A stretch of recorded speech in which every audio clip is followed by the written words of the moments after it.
学英语不学？你看，不求上进这个人啊，行了，打小就这样。我们都愿意学点英语啊，学点日语什么的。他不爱学，哦别人不了解他，都以为他满肚子学问呢。啊，我最了解他，因为我们打小在一块儿，是，从小便认识。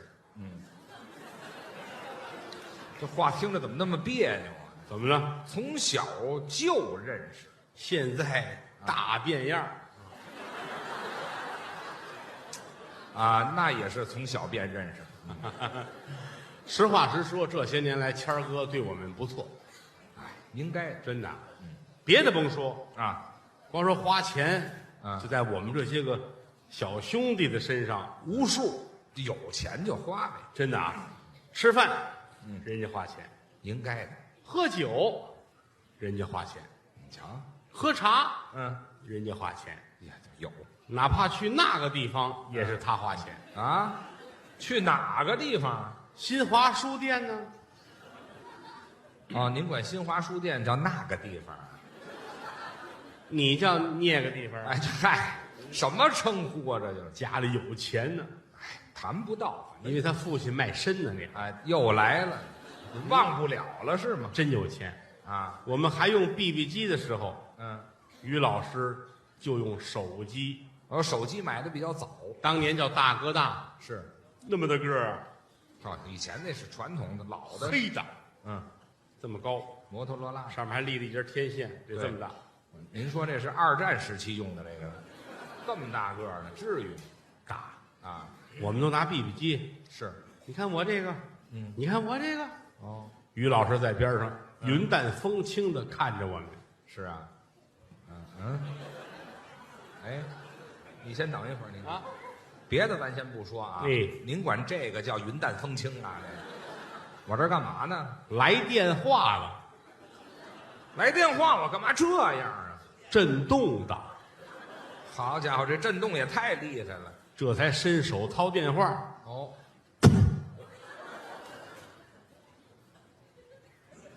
我这是甩甩电话上的血是吗？喂，哎呦，哎，什么蹭一脸呀、喂，你好，哦我是于谦。哦，啊，谁来的？打错了，打错了干嘛？常联系。那还联系什么呀？啊，我这电话在哪儿放的呢？啊，乐什么呀？裤子上有一口袋，裤子口袋儿。听这声儿可是穿破口袋儿了。插好了手机，嗯云淡风轻的啊。嗯，我这是在口袋儿里头呢吗？这个，回来吧，嘿，行了，这都不像话有钱，啊！两大特点：第一是有钱，第一个就是有钱，第二重情。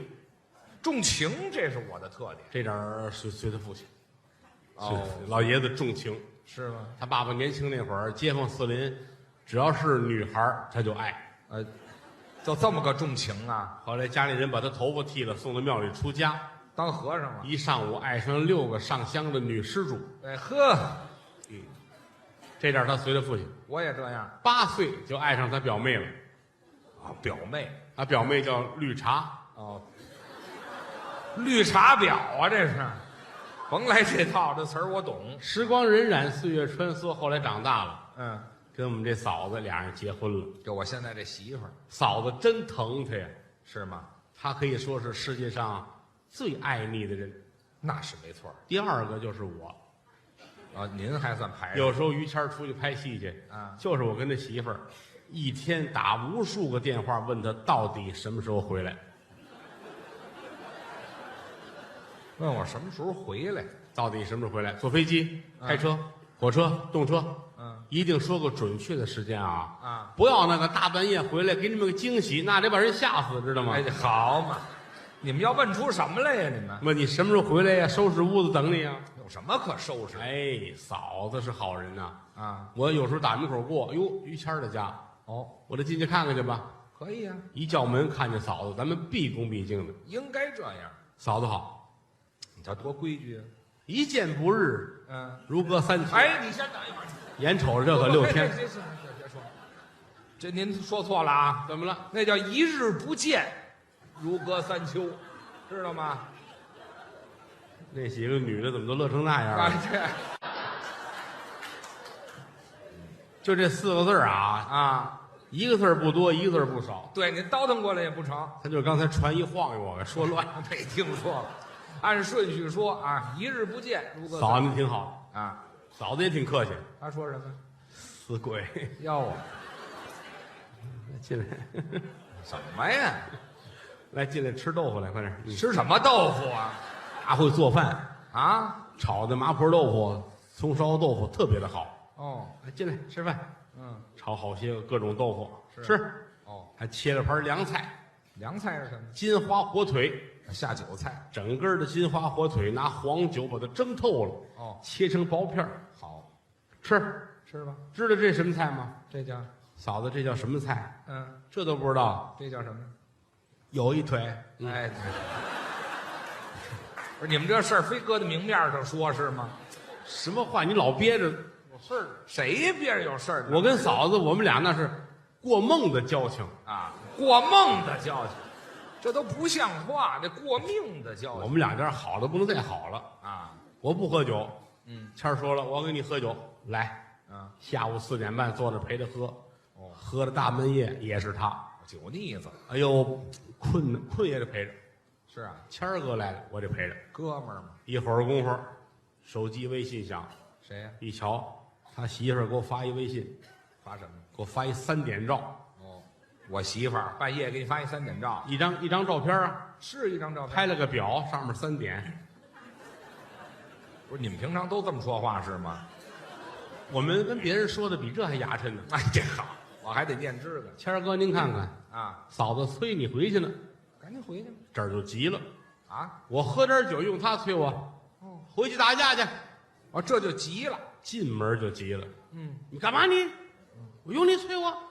嫂子说这3、4点了，凌晨别闹了，怪丢人的。嗯，这叫什么丢人啊？啊，我丢人给你看。怎么着？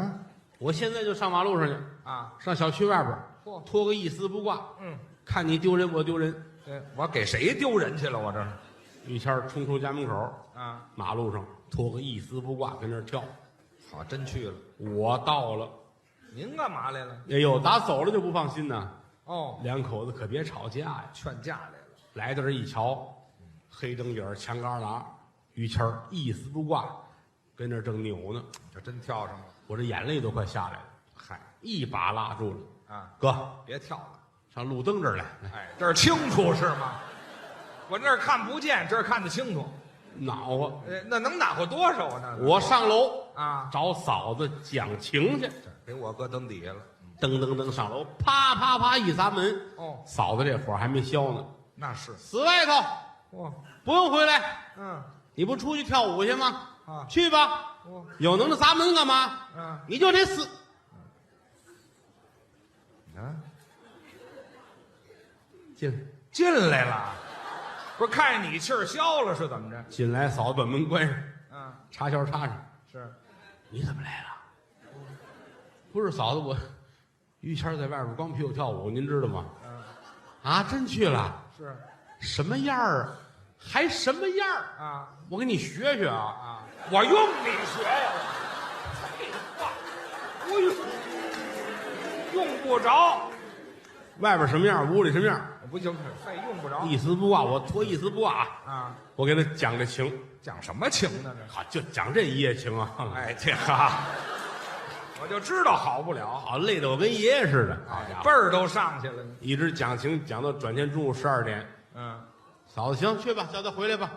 你看一天津散，那是得散，叫于谦儿去。连裤子都脱了。您这都不像话。出来马路边儿我眼泪都快下来了。太爱哭了。于谦儿一丝不挂躺花池子上睡觉呢。我也是跳累了。花池子，他躺当间儿睡觉。嗯，围着一圈老太太看啊，干嘛呀？这是跳广场舞了那老太太，啊，有50来人我还真巨人。站着看。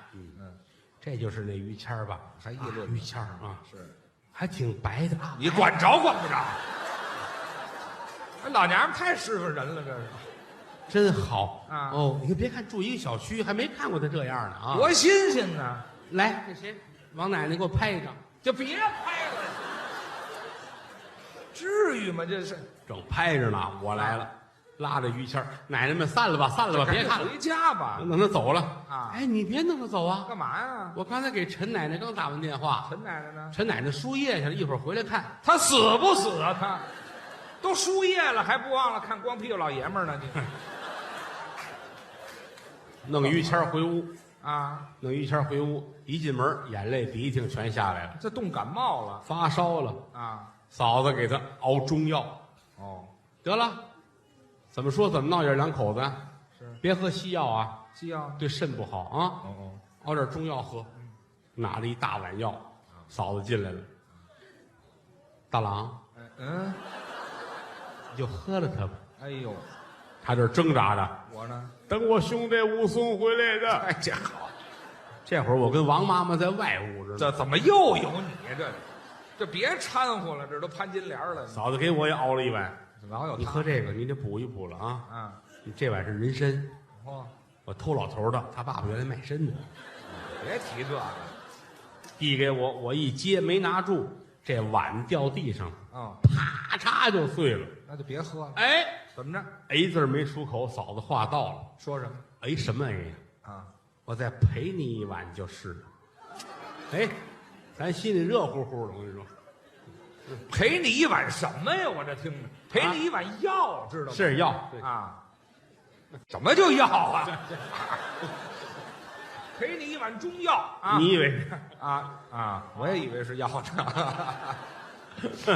人家两口子的感情，针插不入，水泼不进。哎，我们有基础。真的啊，咱实话实说啊，你想啊，于谦儿认识他媳妇儿那会儿啊，还穿着晴纶的裤衩呢，这是个划时代的标志吗？这个这都得40来岁往上了才知道呢。啊，当年讲究这穿晴纶的，就是画仙的。假羊毛的，是哎，那会儿来说没有现在这些个料子，嗯，穿个晴纶的裤子什么的就挺好。嗯但那个玩意儿有静电，哦，有静电。何况做了裤衩呢，是吧？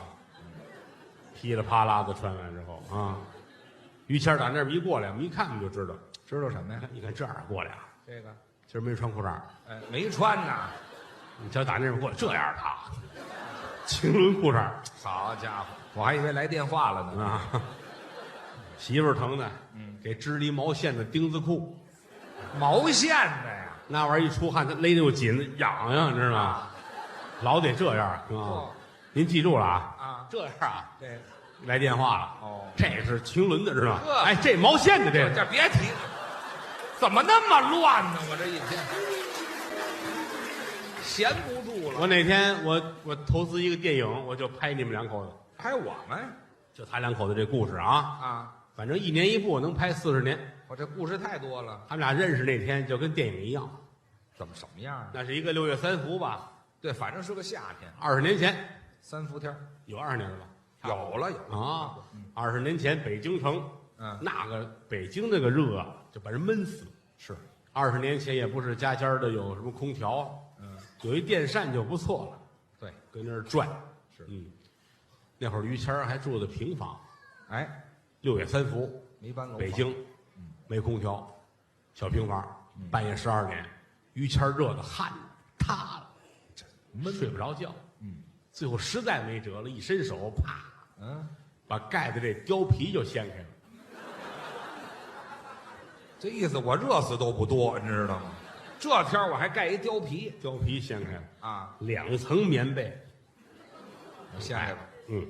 有一俄罗斯的毯子，嚯，有一个那个军大衣，嗯，还有一毡子，嚯，还有2层塑料布，哎呦，好嘛，我这武汉呢，撩开了，顿时觉得轻松很多。那是最起码喘上气儿来了。坐起来看着电扇，转快点儿，转快点儿。呵，哎，怎么停了呢？坏了，你瞧这玩意儿用它坏了，你瞧，抄起斧子来2下就把电扇砸碎了，我也是撒气。扔了斧子坐这儿运气。呀，哎呀，冤枉电扇，怎么？不是坏，那是停电了，你怎么知道停电了？电褥子凉了。我上边捂着，底下还腾着呢，我这儿。把电褥子掀开，哦，把棉褥子掀开，羊毛毡子，底下2张狗皮，哎呦，毯子，塑料布，油毡，就别阴在底下去凉席儿啊。都卷起来了。心说一会儿啊，火炕灭了就好了。好家伙，我这采暖设备夏天全用上了。先把这煤球炉子端出去，嚯，还虚着呢。拿过勺来，㧟2勺辣酱吃，这辣酱是？压心火。哎，我拿辣酱压心火。坐这儿想，要不要把秋衣脱了呢？哎，半年前就该脱了这个。先把棉坎肩儿脱了，秋衣也脱了，哎，里边就剩一棉兜兜了。还有棉兜兜呢，一解棉兜兜这个扣儿，就彻底凉快了。暖水袋掉出来了。好家伙，我再给自个儿烫死脱皮裤、啊毛裤、啊！绒裤、哎呦，线裤、嚯，秋裤，啊，里边就剩一个毛线的钉子裤。哎，这我那时候就穿上了，坐在这儿，突然间那电扇电机又转上了，那就是来电了呀。可是扇叶砸坏了呀，那没法用。绑上3把菜刀，刚才是没热死，这回电把自个儿砍死就这一转，啊！血都凉了。哎，对，哎呀，我别死在屋里边啊！多瘆得了，出去吧。我赶紧躲躲去这一出去，啊！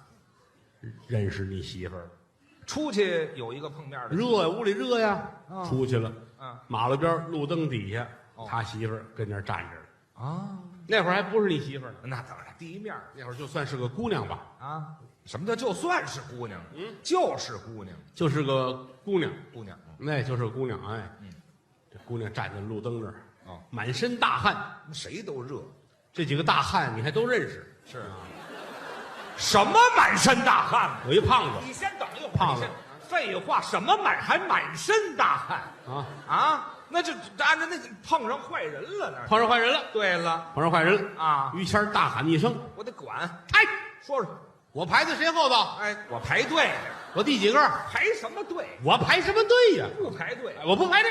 加三儿呀！对，我加三儿啊！这怎么回事？废话，我得把人打跑。照你的说嘛啊，对把坏蛋打跑了，哎，这叫英雄救美。就是这么个故事。哎，路灯底下一瞧，这女孩儿很漂亮。是，于谦儿定眼儿一看，说这姑娘怎么那么？你先等大高个儿，我再给您纠正一词汇。好的，那叫定睛一看，知道吗？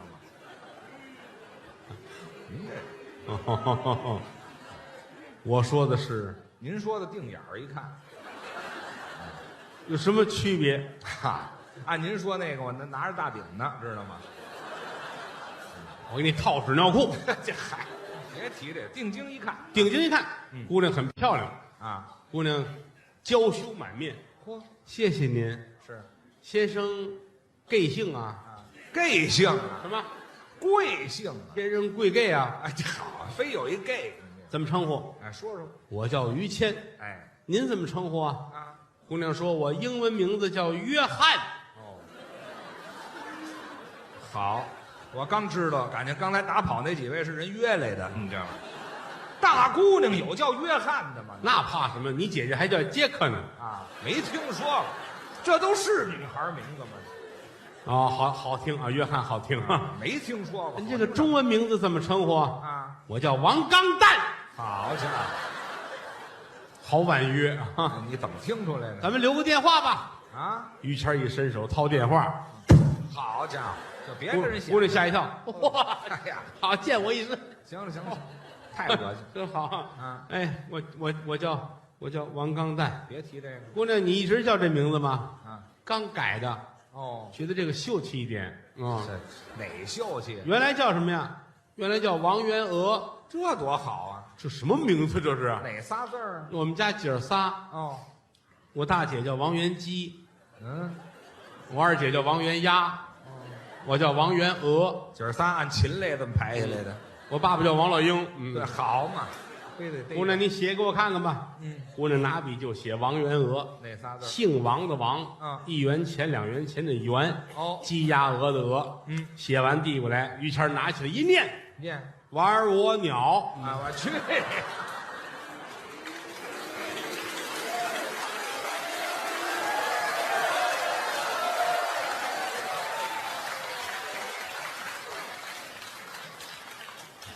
后来啊，啊，哎，行了，您这玩意儿还连本儿呢，这我跟你说，就这玩意儿信着说，我能说的这船开到澳大利亚去，真的。嚯，这往那儿开嘛，人家这个玩笑说玩笑，因为相声都是编的。刚才这是真的。对，谁说？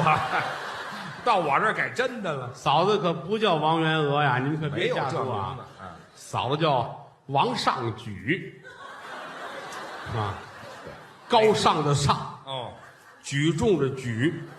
这仨字儿哎，这早先我也不知道，是吗？上家去谁问嫂子叫什么呀？嫂子就得了。就是那回我们一块儿统一体检。哦，啊，我听他们念叨，我还没去。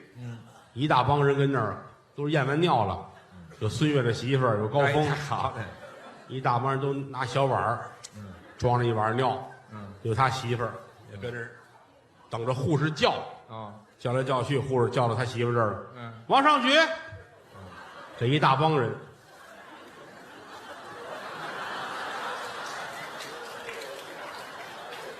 往上举，往上举。啊，举高了，第三句嫂子才听见了，到，嚯，这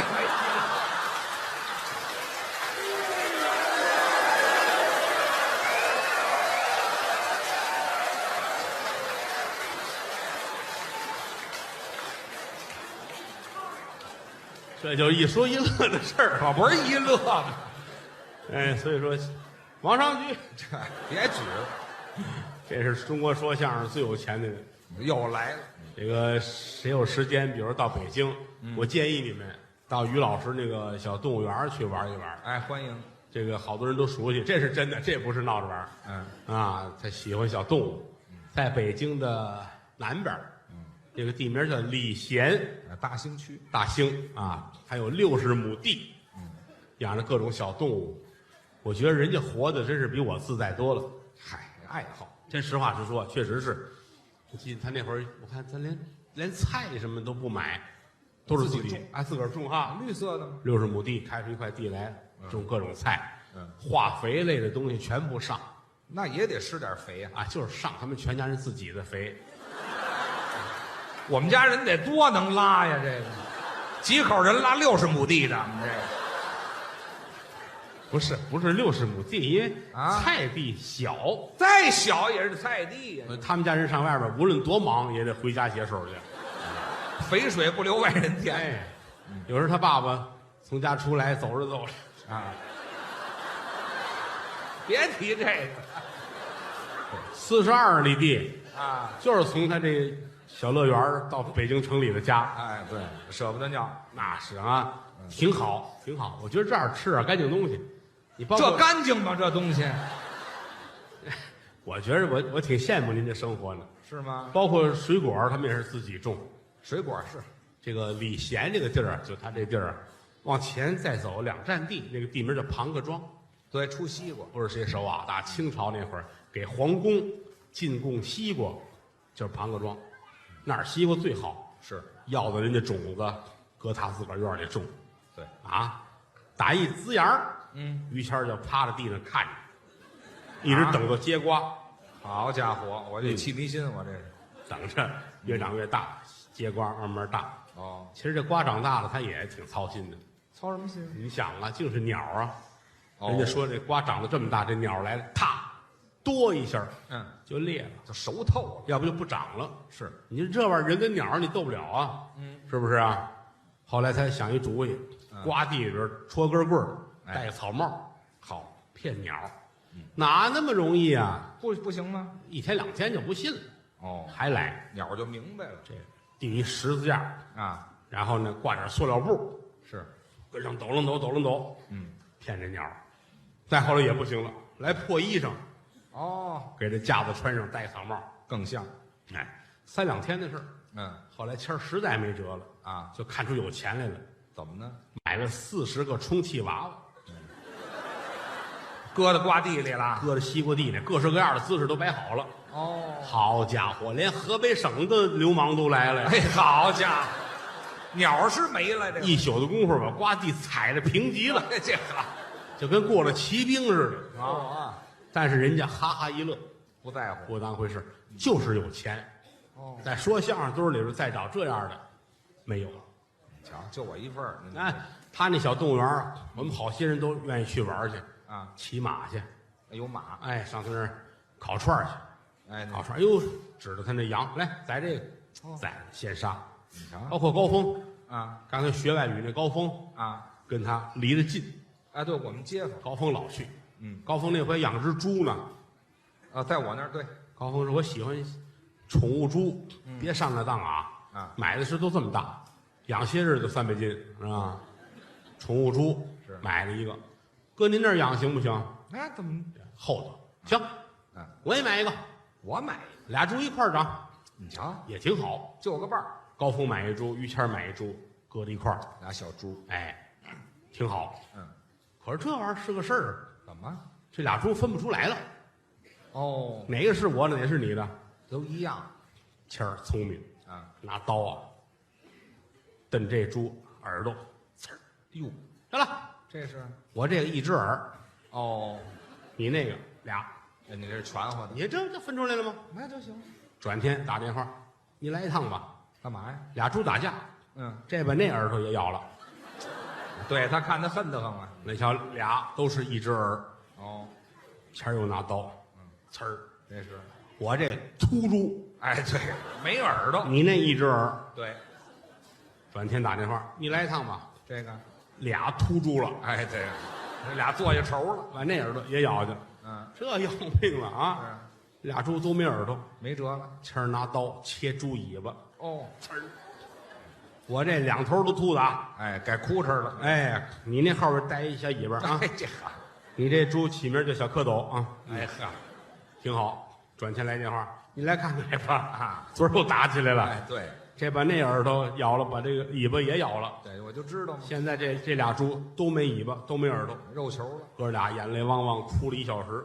是，这怎么分谁的呀？那真分不出来了哭了半天，啊。谦儿抽烟。这样吧，怎么着？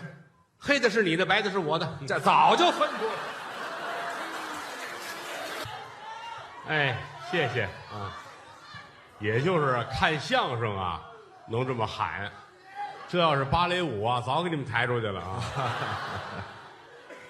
刚才是张鹤伦，对，郎鹤炎，俩，我俩徒弟啊，嗯，让他们下去休息一会儿，是，换上我们老哥俩来。嗯，我叫郭德纲，嗯，说相声的一个小学生。您客气。那么说我们两个人呢，就在这个行业里边，你呀，先等一会儿吧。怎么了？不介绍我呀？那你往我这边比划一下干嘛呀？你不用介绍，啊，没有不认识您的。这都熟悉于谦老师啊。合作那么多年了，是，我们哥俩好的跟一个人似的。关系不错。他爸爸就是我爸爸，嗨，他妈就是我妈，就这样。他媳妇儿啊，嗯，你们懂啊？哎呦，谁懂？别往沟里带人家。好的就不能再好了，跟谁呀？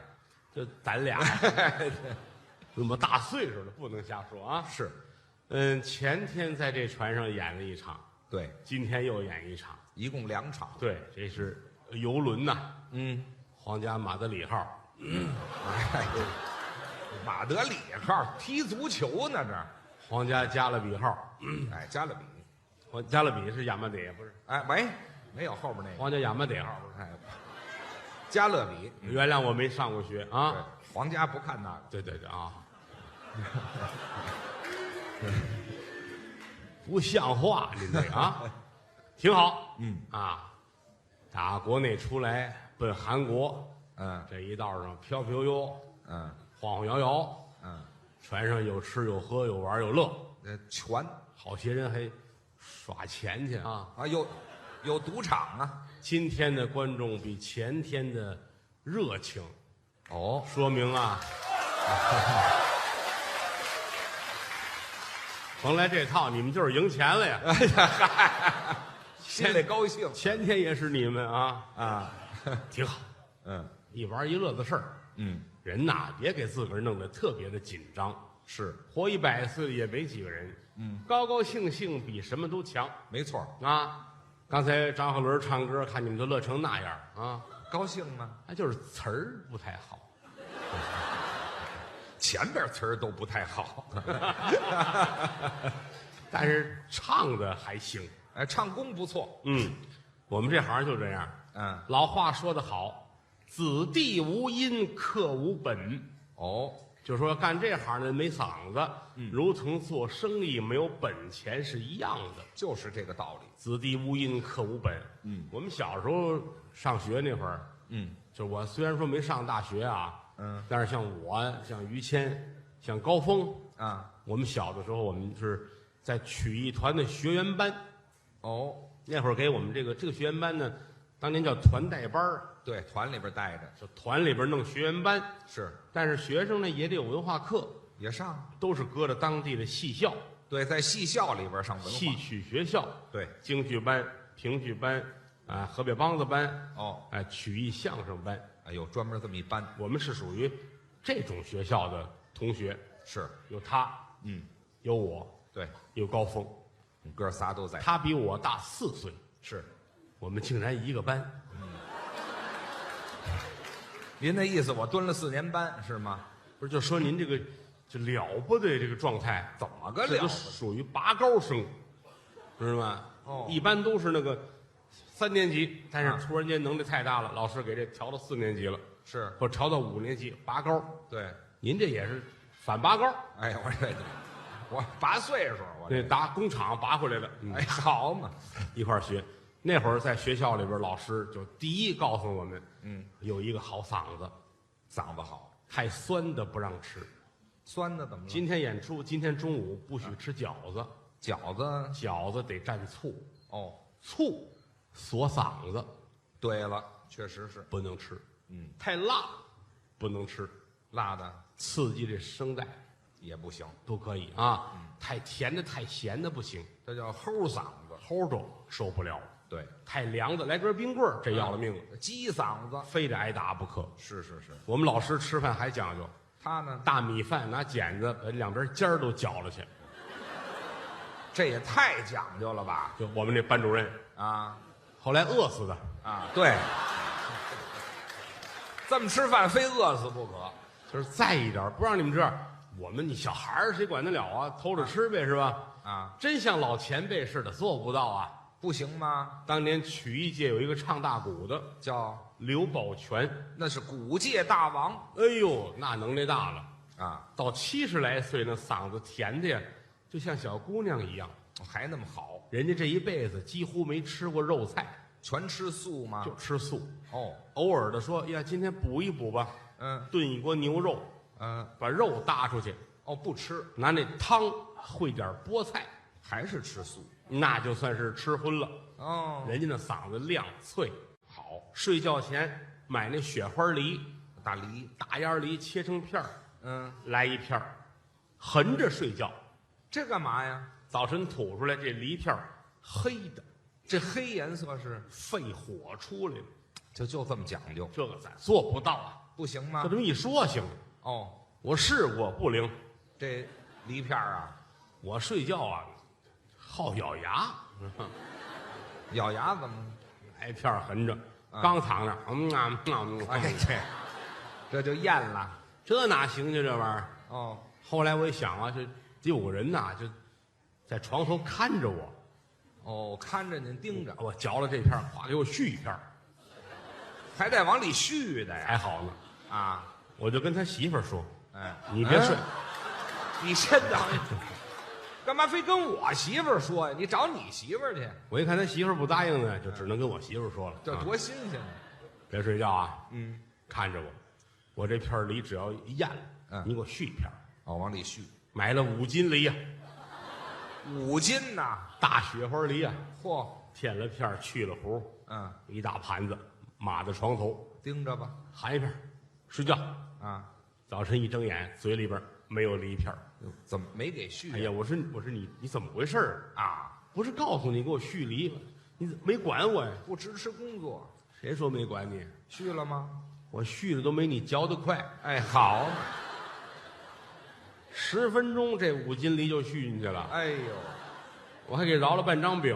哎呦嗨，这吃夜宵来了，上面也就是手快，要不这戒指都没了。这是好，睡着觉改劫道的了，我们这玩意儿就没法跟老前辈比，学不了。所以说不是我们多好，朱砂没有，红土为贵。对了，每当有人一夸，哎呦，郭德纲、于谦，你们相声说的真好，我都惭愧，不敢当。有一个成语就说我这就是浪得虚名，您客气。他是浪得难受，哎，怎么都是浪的呀？咱俩这是担不起呀。不敢这么说。现在回头想，那会儿在学员班，咱们要是再下点功夫，得多好。那就更学的多了。我那会儿不是好孩子，不好好学。我老觉着我学相声，对呀，我学哪门的英语、数学呀？我文化课就不重视。不爱学，哦，作业我也不写，作业好作业越存越多啊，那是啊。就不写。哦，有一回，我们那教室那炉子着了，把教室都点着了，哎呦，把我乐坏了，怎么呢？抱着作业就去了，嚯，奔着火堆，我去你的！哎，好，扔火堆里了。把火扑灭了，哎嗨，这得攒多少作业呀？您这就怕这个。啊，老师也恨我，老师你也别写，你就这样挺好。下礼拜一考试，看你怎么办。你瞧，谁发明来的考试？可不是学习就为考试吗？到考试这卷子一张张发起来，那会儿我们仨是坐在一个桌子后头，就我们这长条桌。我在当间儿，这边是于谦，对，这边高峰，高峰都认识吧？是说相声的高峰啊，我师弟，今天有他，就大高个儿，打小就瘦高的，对，戴眼镜儿，斯文败类啊，嗨，怎么形容人家这边坐着谦儿谦儿那会儿不这样小矬胖子，对，小胖子后长个儿，后来才蹿起来，当年就特别小，特别矮。我这边坐这么一个，那边这边瘦高啊，是我这当间儿。对了，老师发卷子，人高峰会写，他人好学生，好家伙啊，拿着笔刷全会，都写出来了。哎，于谦在这边隔着我，能抄那边答案，我就落一眼神好，合着是受了吗？我没法抄，怎么？老师拖着腮帮子趴我桌子上，好嘛，就盯着你呢，不是可爱老师写吧，把我气的呀，气怎么办？提笔就写，还能写？儿子出题难，孙子监考严，老子就不会，催我上学去。哎，好嘛，他这儿骂街来了，他这儿把老师气的郭德纲，你是真行啊！你看看人高峰，看看人家于谦，是你在他们两个中间，你就是个搅屎的棍子。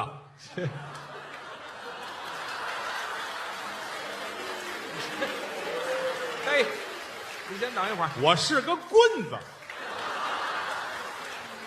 我们是屎，你怎么没说？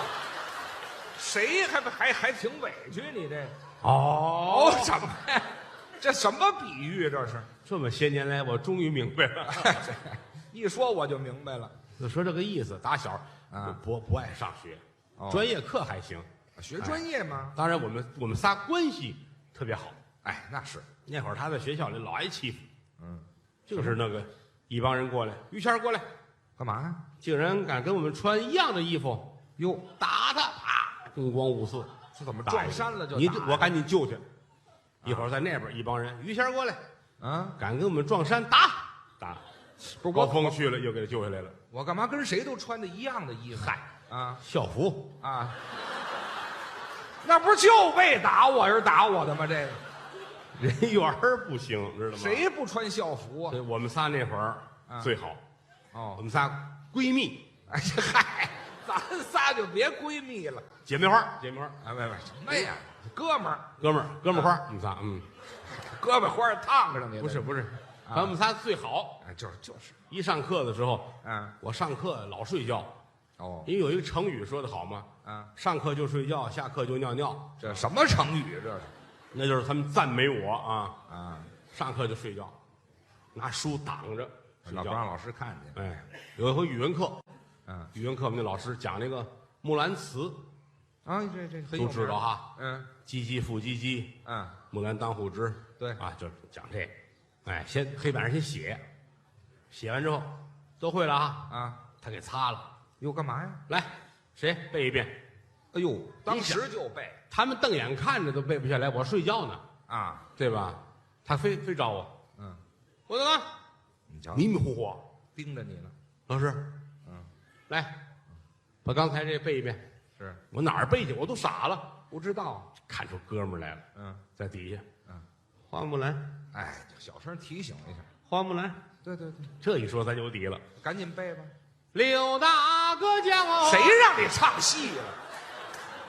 花木兰就是唱戏呀，还唱的河南戏，你这玩意老师气的没法的。儿啊？你啊，嗯在他们俩中间，嗯你就是个搅屎的棍子。哎，啊，这你一犯错误，老师就骂我们俩，合着你一点办法都没有啊！是，你就搅啊，一点办法没办法啊，就盼着下课。嗯，一下课走尿尿去。啊，下课就尿尿吗？真挚的友谊就是一起上过厕所，这叫什么真挚友谊这叫朋友。啊？ 2个月，这念朋，对啊，朋友。怎么讲？过去啊，这中国人这个居住地啊，就是在河南地区，中原地带，那是中国人的发源地，黄河流域吗？离着海边远，所以把贝壳当成了钱币。为什么呢？因为它见的少，没有拿土疙瘩当宝贝的。嗨，就如同你要在西藏吃一醋溜土豆，你这费多大劲吗？毛病在这儿了。哎，就是觉得贝壳值钱，所以拿贝壳当钱币。哦5个算一串儿，挂在墙上了。哦来朋友了，摘下2串贝壳来，带着你吃饭去。这2串贝壳最后象形写成这个朋友的朋。哦，就是这个交情，咱们是值得花钱的。是，这朋和友，朋包括友，友不包括朋。嚯，哎，说细致这得说3天。这说完这船都回来了啊。就大概明白这个意思，就是说我们好朋友，什么叫好朋友？就是没有追求的时候开始是朋友。哦，大了之后交朋友，基本都是有点借鉴或者有点利益在里面。有关系了。他有权有势，我跟他交朋友。哎，他有能力，我跟他交朋友。他媳妇儿漂亮，我跟他交朋友。没有，什么目的这是？啊，但是小的时候一块儿上学的交情，纯真，纯真，这里面没有任何的利益。我们就是一块儿走撒尿去，这就是交情。哦，就这么一块儿混。高峰撒尿去，走，准去。你叫说去就去谦儿撒尿去，啊？没有。哎嗨，单赶我没有，你这玩你意再想一想，儿啊？省得打尿了你。好，没有。走，嗯，你再空空，来，什么叫空空？ 仨人奔厕所。我老得在当间儿，你孩子头吗？啊，我站当间儿，这边站一大高个儿，嗯，这边这矬胖子在这儿，就这么个个儿。尿着尿着，我开玩笑，这还开什么玩笑？高峰，嚯，转身儿弄他一裤子，那可不是吗？一下儿转我这边来了。尿一脸，哎，我也太矮了吧，我这那会儿小啊，小这就这么玩儿小啊？啊，啊哎，也就玩10分钟，就玩10分钟，啊不，打厕所出来还有几分钟，啊！您说清楚，不是尿10分钟啊，那是街上蹦了，回教室接着上课，哦，要不是文化课就开心，文化课不行，回去之后专业课，那行了。哪怕这节，我说这个来学个口技，都高兴。什么口技也学呀？对，因为我们这行什么都得学嘛，说学逗唱学，包括口技，就是开始那个最基本的，学个摩托车，学个蚊子啊，什么学个拉锯，就这个玩意儿，什么叫拉锯呀？就来一块儿，老师带着，准备啊，开始了，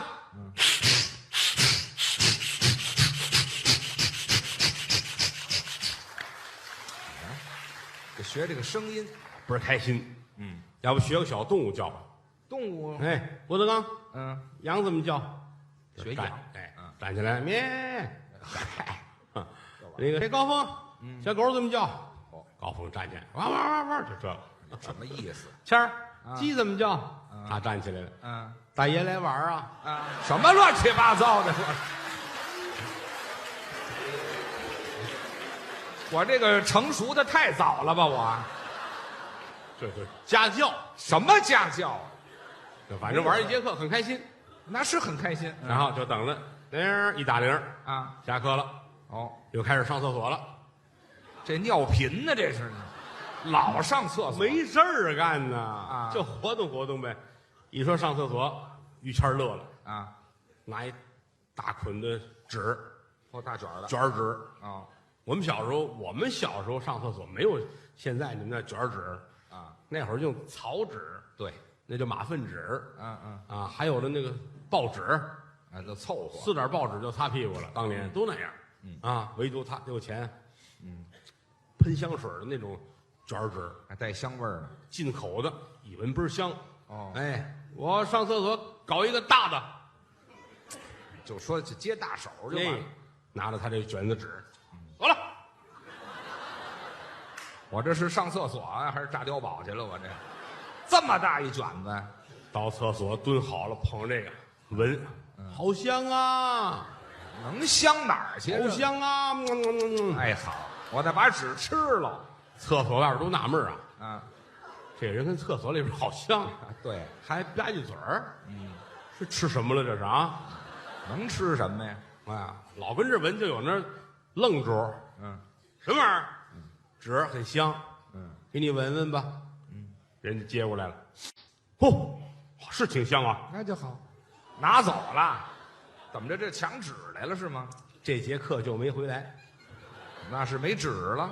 等着下课，我跟高峰冲进厕所，给他抢救出来，好，我这蹲一节课，一边一个吊着胳膊扶着他啊在操场上遛弯儿，腿都蹲木了，我这腿都木了呀，啊，一边走一边哭啊，那是啊，我那干嘛哭啊？哎呀，你说你至于不至于？就是不是啊？啊，我上厕所解手去，有人把纸给我抢走了，是啊，正为难了，你们俩给我救出来，就是你们俩还扶着我跟这儿溜达。多好啊！可是有一样儿，怎么？这还没提裤子呢。哎这嗨，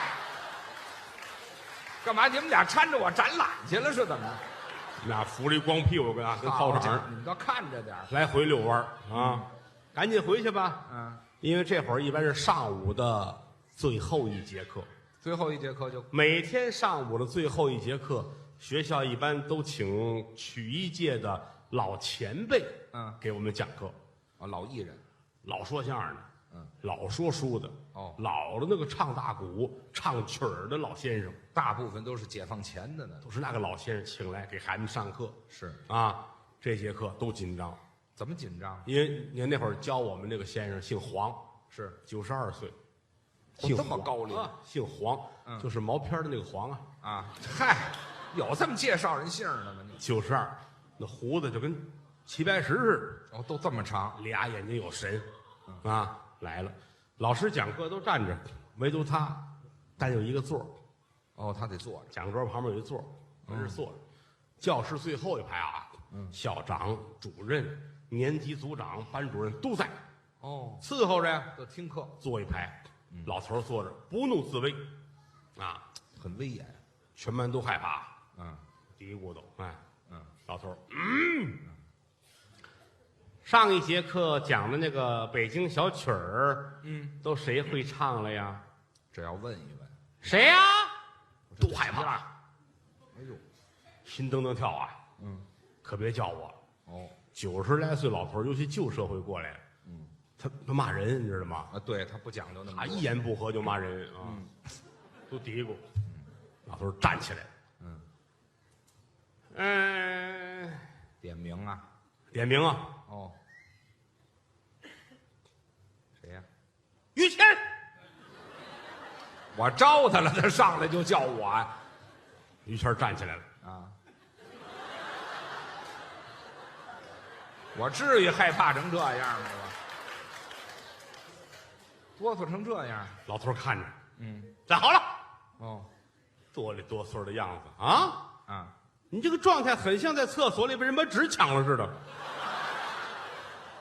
这孙子是唱曲儿的还是算卦的呀？这个怎么连这他都能知道啊？这儿哆嗦成一个了。啊，先生好。烛影摇红雁，透纱窗，雨后深寒。这是曲儿词唱，啊，住口！别唱，什么东西没味儿。啊？一天到晚就跟这混，嗯，唱的这玩意儿，还不如我孙子呢。怎么这什么叫话呀？这叫张嘴就骂人。啊，但是对我们来说并不觉得吃亏。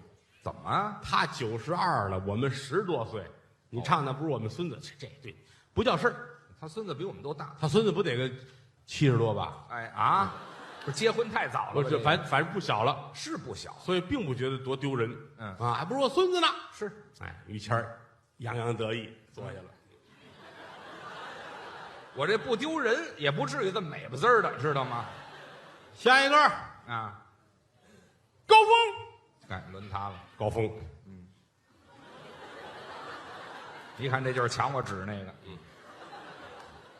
烛影摇，红雁透纱窗，雨后生寒。还是这段儿是，住口！别唱。什么东西？嗯，唱的还不如我儿子呢。高峰看看于谦，啊，啊，嘿，你知道这玩意儿哪块云彩有雨啊？这玩意儿，什么事儿就让他给逮了一便宜去？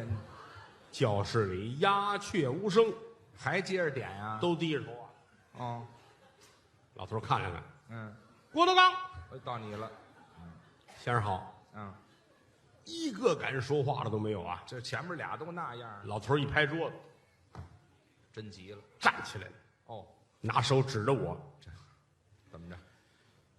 请您唱一段。对，什么老师这？我还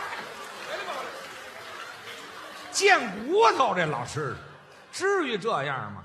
是先生，啊，烛影住口！没唱那也是拦住了吗？唱的跟我爸爸似的。这主要是辈儿上站上就行。好了，时间到，下课。什么就占一便宜就下课了？ 12点了。哦，校长搀着老头走了，嗯班主任留一训话。嗯，班主任就是后来饿死那位，还得说两句。还得努力啊啊！哦啊，黄先生讲课讲的多好，声情并茂的啊。哪儿讲了？ 90来岁的人了，思维很清晰啊。是，你们努力是给自己努力，对尤其是郭德纲、高峰、于谦，嗯，你们祖孙3代，对，我让你平辈儿，谁让你跟排辈儿来了？好好的努力啊！下课。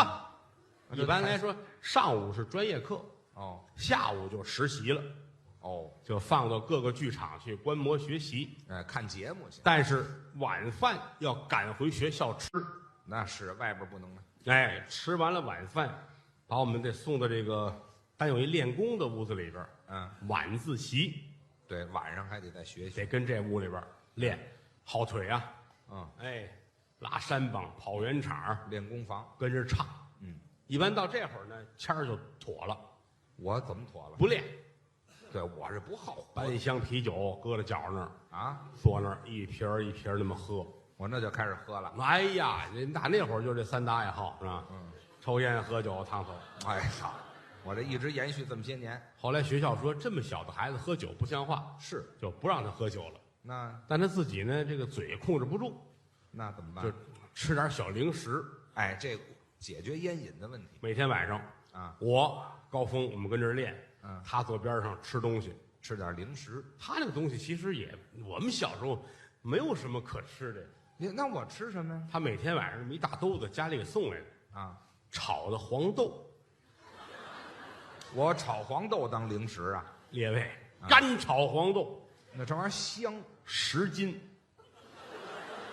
10斤是一天，就这一晚自习啊，10斤炒黄豆，知道吗？嗯也不让喝酒，那玩意儿咧得慌啊，是啊，干啊，喝凉水。拿凉水顺哎，来大瓶子啊，凉水，吃这个，嘎吱嘎吱嚼，嗯，吨吨吨喝。是，晚自习10点来钟结束，对，他也吃完了，嗯，就这10斤炒黄豆，哦，一肚子凉水，嗯，就在肚子里边，好家伙啊，上来下去，上来下去，这通叨腾。嚯，打这儿走回宿舍，10点半熄灯关灯睡觉，睡觉。我们这个宿舍呀，几个人一屋都有，但我们3个人是要求睡一个房间。哦，咱们仨一屋靠门这儿呢有一个单人床是我的，啊，墙这边有一个2层铺，是他和高峰的。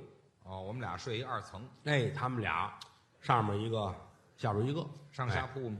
下边这个呢就是于谦，嗯，上铺就是高峰，啊，他在上，我在下。哎，这个晚上您想吃一肚炒黄豆，这么躺着受不了。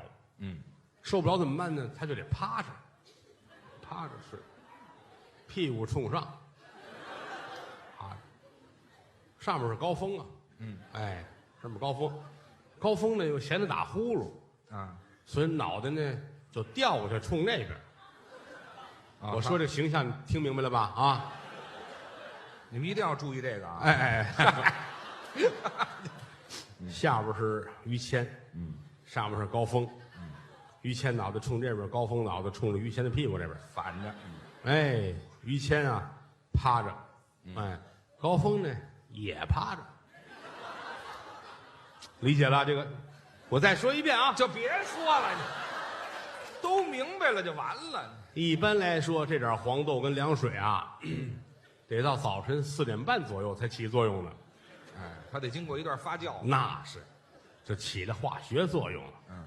听，踏的令，踏令，踏令定踏，踏令，踏令定踏的个令，踏令，踏令定踏。行了行了，哎我放出一副板儿来，合着是。